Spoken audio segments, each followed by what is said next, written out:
Dans cette vidéo, il s'agit des racines du conflit au Moyen-Orient. Je vous explique comment l'affrontement entre Israël et la Palestine a commencé.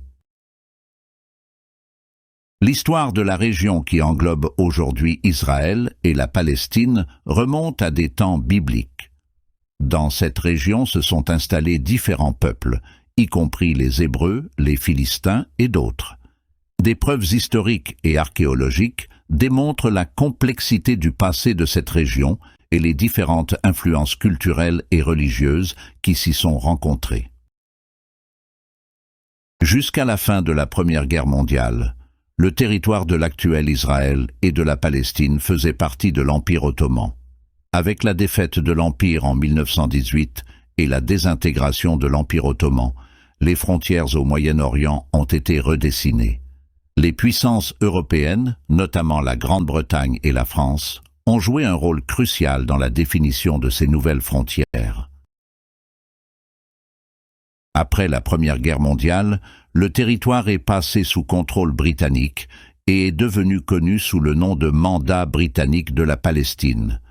Pendant cette période, il y a eu une augmentation de l'immigration juive dans la région, alimentée par le rêve sioniste de créer un État juif.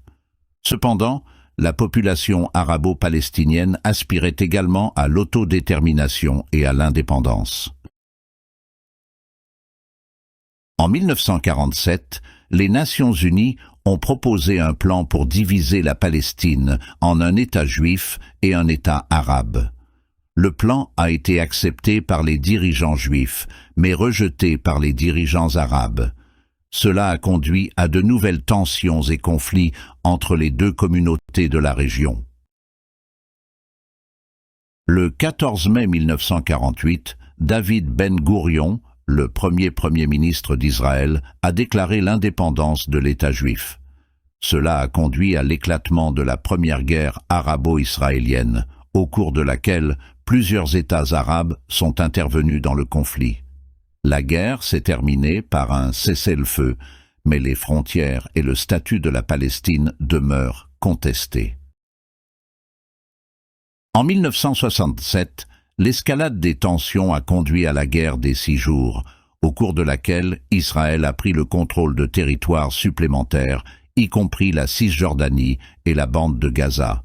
Au cours des décennies suivantes, plusieurs autres conflits et tentatives de paix ont eu lieu, mais une solution définitive au conflit reste à ce jour absente.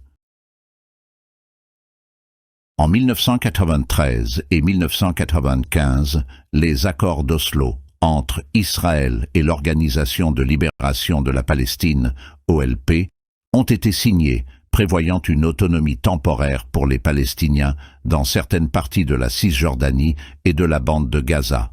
Cependant, les accords n'ont pas abouti à une solution de paix durable et la violence a ressurgi dans les années suivantes.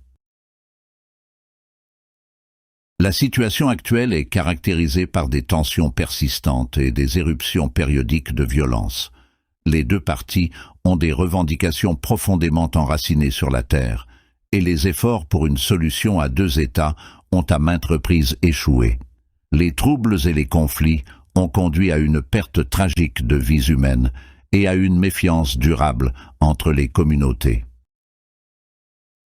La communauté internationale, y compris les Nations unies et d'autres organisations internationales, a à plusieurs reprises tenté de jouer le rôle de médiateur dans le conflit et de trouver une solution. Malgré certains progrès, une solution durable et juste pour les deux parties demeure un défi non résolu.